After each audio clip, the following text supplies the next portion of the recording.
Hi everyone, this is All Things Lymph, and I wanted to get this religious exemption letter that I wrote to my employer. I want to get this out for everybody to use as an example. I just heard today that Biden announced that he's putting more restrictions on employers to push vaccines on their employees.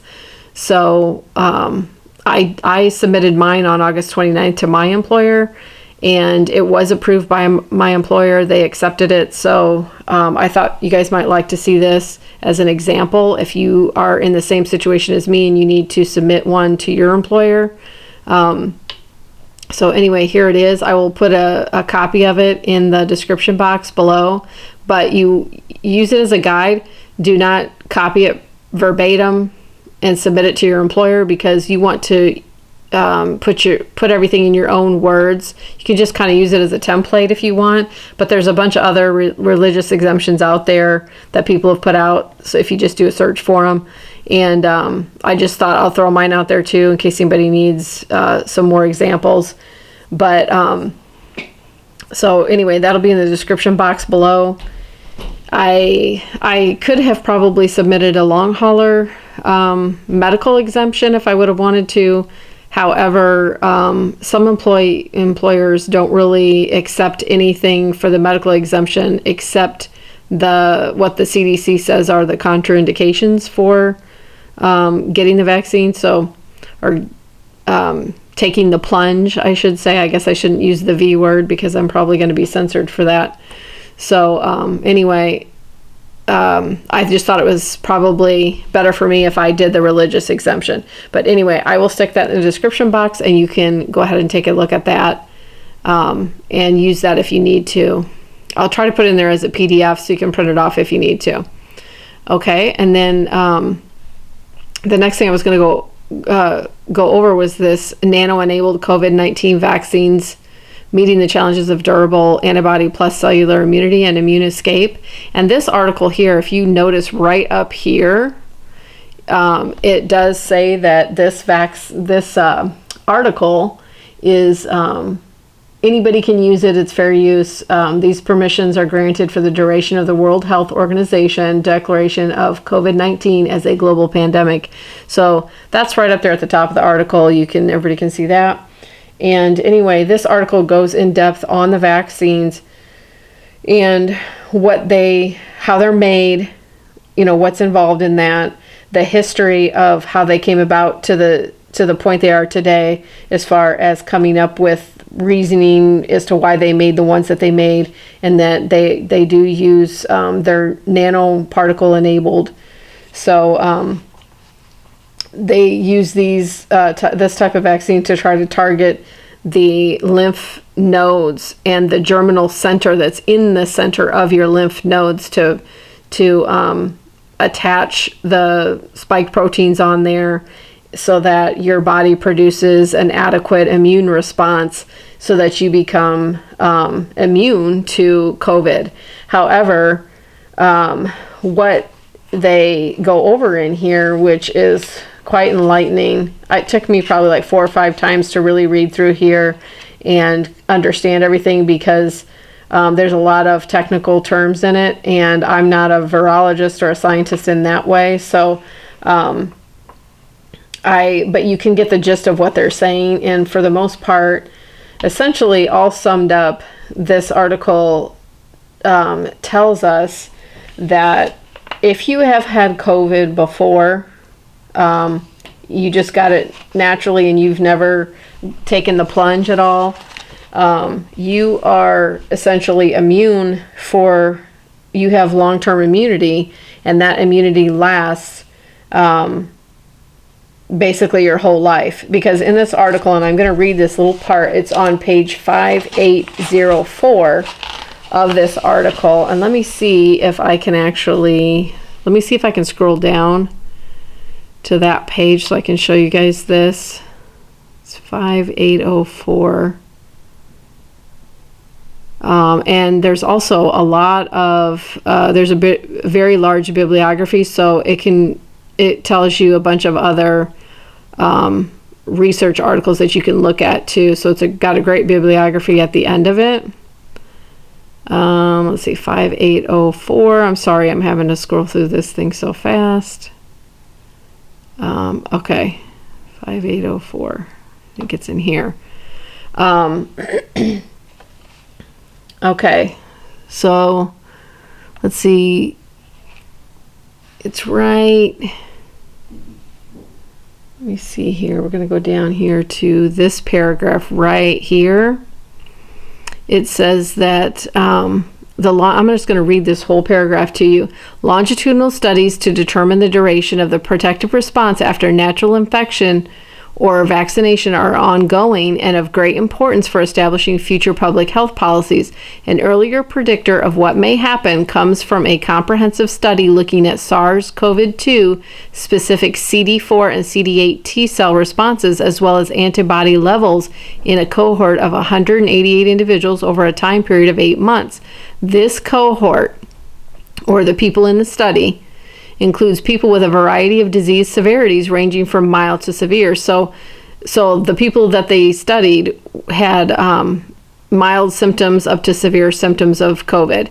And this was typically observed across the United States. So they had a pretty good mix of people in their study, ranging in severity levels from mild to severe is basically all they're saying. Neutralizing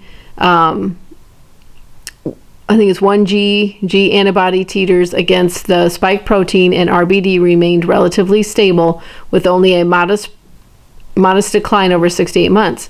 Spike specific memory B cells, and that is what we have to look for.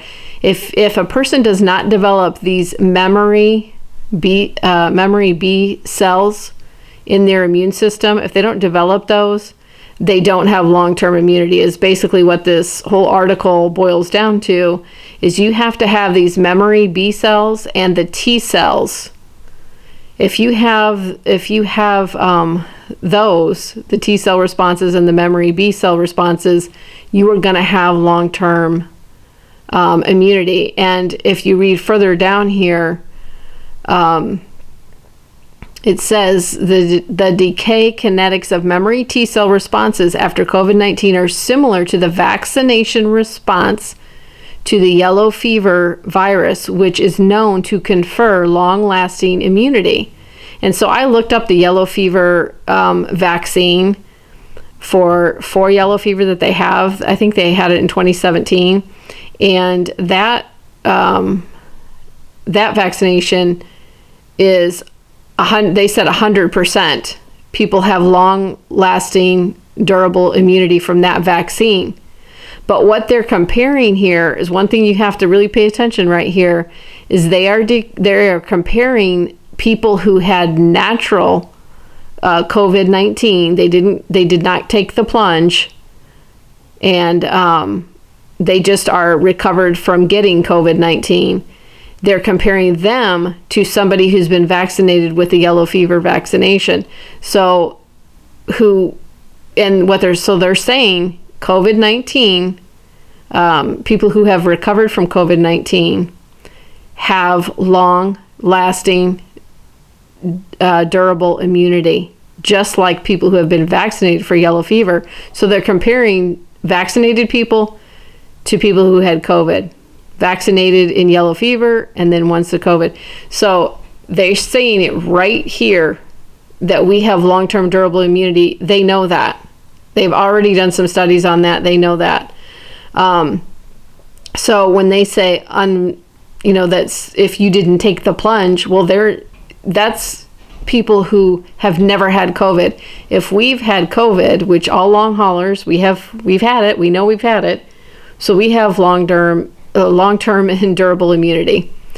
And so that part there I wanted to really point out, because the thing that we have to understand about these about taking the plunge is that they targeted they had hoped that that if you took the plunge that you would have long-term and durable immunity. However, what all of this latest research has shown is that people don't, because in this article they're showing that people have people who have had COVID, they also have long immunity to the Delta variant and other variants of COVID, which there's 3 variants out, which is Delta, Beta, and Gamma. All Delta comes out of UK, and then let me see, I've got it in this article.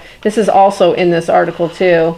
It talks about the different variants. So there was the Beta variant came out of South Africa, the Delta variant came out of the UK, and the Gamma variant came out of Brazil. So essentially, by the time the people started taking the plunge, because the plunge came out at the end of 2020, December of 2020, by the time people started taking this, the Delta variant was already in the UK, and it had already spread by the time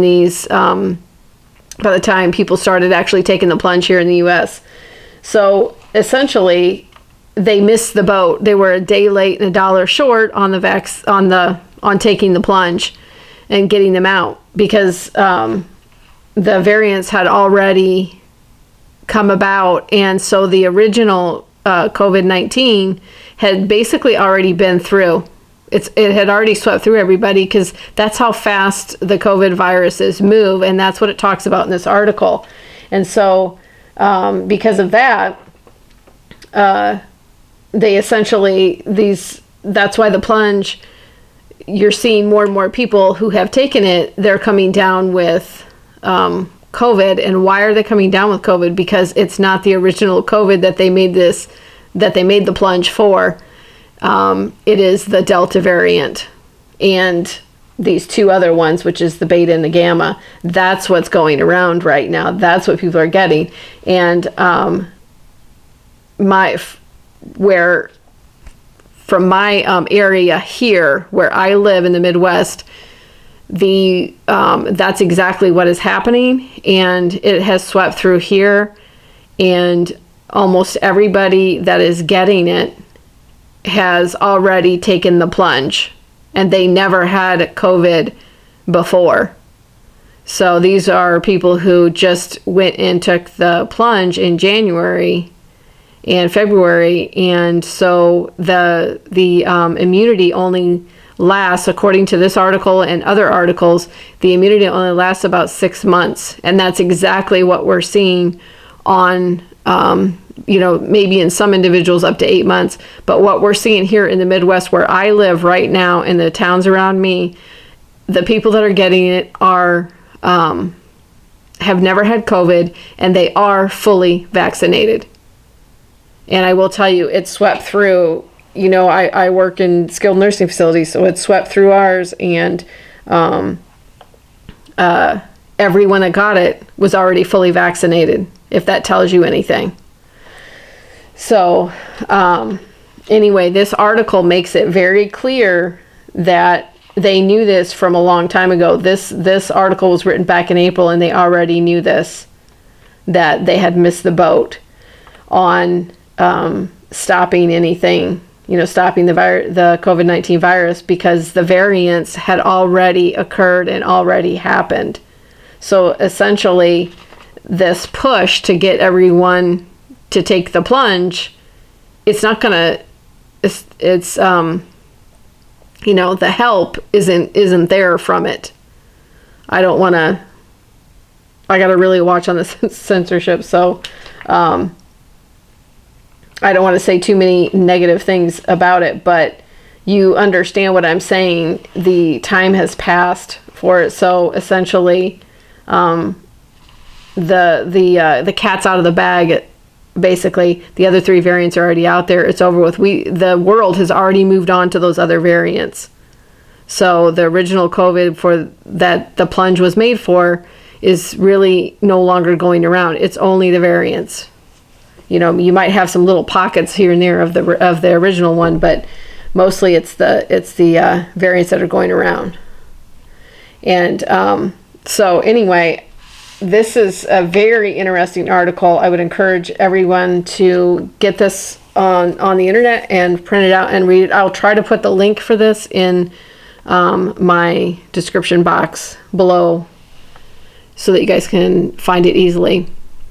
Okay, and then the other thing I wanted to show you guys is this other article, which you can download and print off. I went ahead and printed this off, and what I wanted to show you guys on this was, I believe, at the very end here. Let me get to the end. Sorry, it's probably hard on the eyes when I do this so fast, but oh, there's the...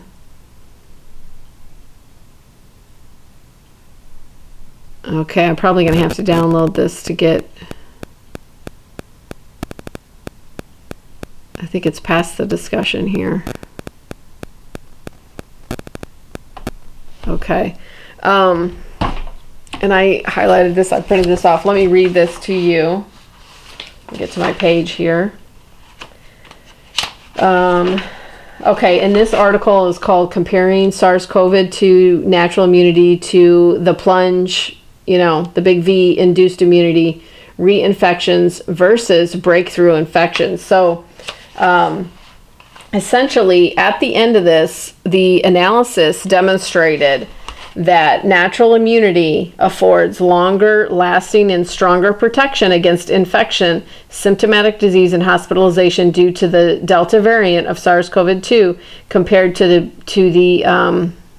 two-dose vaccine-induced immunity. And the two-dose, you know what that one is. That's the one that supposedly was FDA approved, and has the emergency, it starts with a P, but sounds like an F.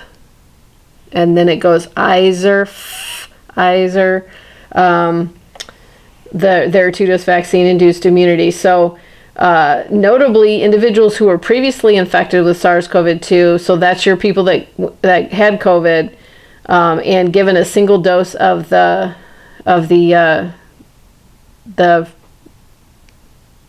vaccine, or the two-dose vaccine, you know which one I'm talking about.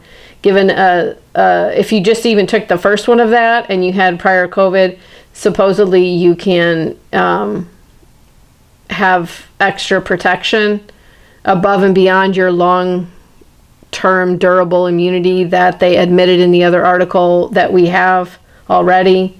So they're just saying that it might increase your antibodies a little bit more. But see, this is the thing you have to remember is the initial antibodies that you get when you get sick or when you take the plunge, they're the ones that are like your frontline soldier immune antibodies, and they go out and they attack everything initially. But those antibodies wane after, if you take the plunge, they wane after about 6 months. It's the B cells and the T cells, the memory cells and the T cells is what you need to have long-term immunity. Well, with the plunge, if you take the plunge, basically what they're finding out is that the plunge gives you those initial antibodies, but it doesn't help you really produce very much of the T cell and B cells, and it doesn't really protect you from other variants. That's the problem. That's why everybody who is taking the plunge is coming down with the Delta variant or the Gamma variant or the Beta variant. So anyway, that's at this article here is just basically confirming that we have long-term and durable immunity, and that we also have immunity to the Delta variant and the other variants. So I just wanted to show you guys that. That will give you a little bit more oomph if you're thinking you don't want to take the plunge, and you're feeling kind of forced to because your employer's trying to force you to or whatever. Stand fast, stand strong. There's more research coming out, and that's going to back up everything that I'm saying, because a lot of research is already out on this and more will be coming. So stand fast, hold to your belief, whether you want to do that or not. If you feel like you want to go ahead, that's up to you. I don't give any advice on that. I want to make sure everybody has the information, because if you look on the news, they're just giving you kind of a one-sided thing, or part of the information. They're not giving you everything. But also, if you go further up in this article,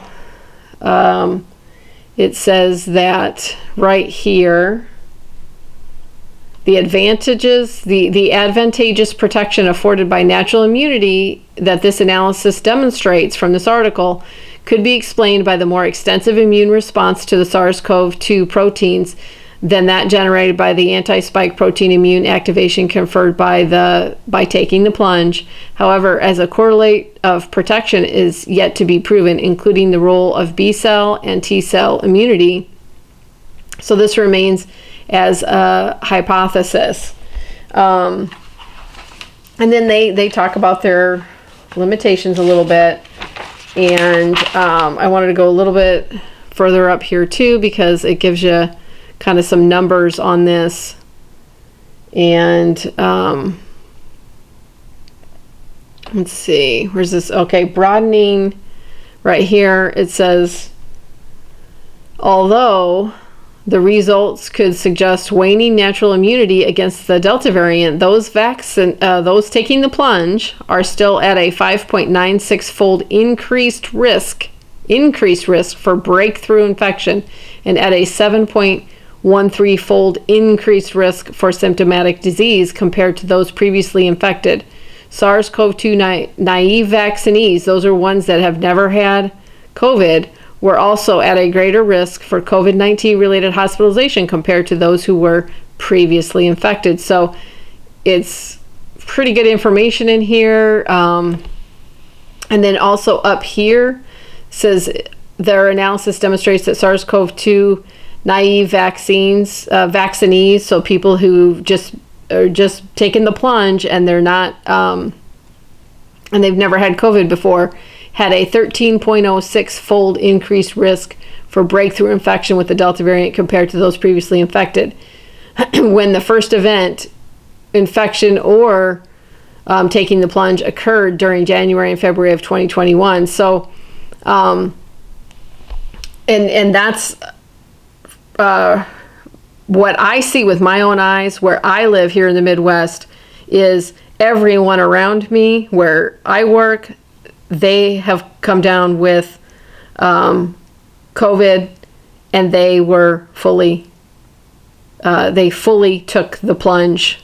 They had, both shots. So, and my eyes don't lie when it comes to that. This is what I see on a daily basis. And all of us who had it previously, who had actual COVID, we haven't come down with anything, nothing. So that tells me that what I'm reading here is the truth. So anyway, I will put a link to this one too in the description box so that you guys can look at this one. And then I also talked about before, I wanted to show you guys, let's look at the global airline, the Centers for the CDC and Prevention Department of Health and Human Services. This is their order that they put out, I think back in December of 2020, right before the start of 2021. They put their requirements to be able to fly into our country on airplanes. And I don't know how much they've changed this order since then. I just found this one because it doesn't really matter. Even if they've changed it since then, this is what they originally said in December of 2020, which was that people could travel on the airplanes. Let's see, that had prior COVID. So they had their rules, and the intent for this order, let me just read the intent. This order shall be interpreted and implemented to achieve the following paramount objectives: preservation of human life, preventing the further introduction, transmission, and spread of the virus that causes COVID-19 into the United States, including new virus variants, preserving the health and safety of crew members, passengers, airport personnel, and communities, and preserving hospital, healthcare, and emergency response resources within the United States. And so then they give the definitions of what they have in here. And then It says, let's see, confirm that every passenger on board the aircraft has documentation reflecting a negative qualifying test result means confirmation that. So they give the rules that you have to have a negative test result. Because remember, this is December 2020. They hadn't really put out the big V, so you couldn't take the plunge at this time. But they opened up airline travel at that time. So you could travel. And the CDC rules were that you could have a negative test, so you weren't infected with COVID, or, and this is the big thing here, the test result states that you were positive for COVID, but and you were recovered from it.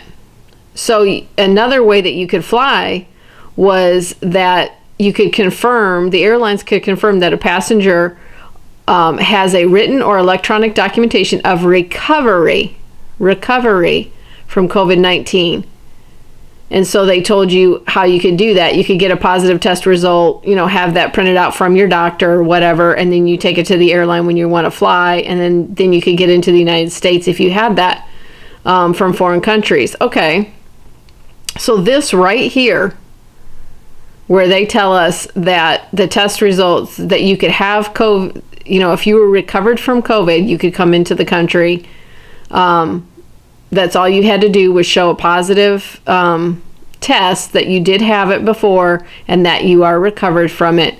So that by them doing this, they have admitted that we have long-term durable immunity. And this is from the CDC. This is their guidelines. So by stating this back in December of 2020, they are saying that everyone who has had COVID and has recovered are safe to fly. They're safe to move about. They are not a direct threat. So if an employer tries to tell you you're a direct threat to the safety of other employees and you have had COVID before, print this out. Get this information out. Print these articles out. The more that we gather as far as information goes to show that if you've had COVID before, that you are not a threat, then how can they stand against and get rid of employees? So this is just another document that we can say, hey, the CDC admits right here by their actions, by taking this action, by saying that you can come into the country with documented recovery from COVID-19, then obviously we were safe. We were safe to be able to do that. We're safe now. Nothing's changed that way. So anyway, I wanted to make sure I showed you guys that. And then, let's see, I think that, the other thing I was going to show you here was this is also off the CDC website, and where they have frequently asked questions. You can go on here, and one of the frequently asked questions of the CDC website, let me just scroll up so you can see the top here. It says CDC, Centers for Disease Control and Prevention, COVID-19. And then if you go down here to the question of if I have already had COVID-19 and recovered, do I still need to get vaccinated with a COVID-19 vaccine? Yes, you should be vaccinated regardless of whether you already had COVID-19. And the evidence, they say that research has not yet shown how long you are protected. But guess what, guys? I just showed you some that says we are. And the CDC themselves contradicts themselves here by showing us the global airline testing that globally people can come into our country if they've had COVID and are recovered. So they're telling you already have protection. Then they confirm it right here on this line. Evidence is emerging that people get better protection. So they're just saying you get better, you get a little bit more protection by taking the plunge than you would. But they're saying that you get better protection above and beyond what you already have. That's what it is. Above and beyond what you already have. Well, it can only get better. That's what they're saying. It can only be better if you take the plunge. Okay. and I just showed you articles that they know, and they themselves know, that we are already immune, long-lasting, durable immunity. Anyway, I hope this helps everyone out there that are facing problems with their employers.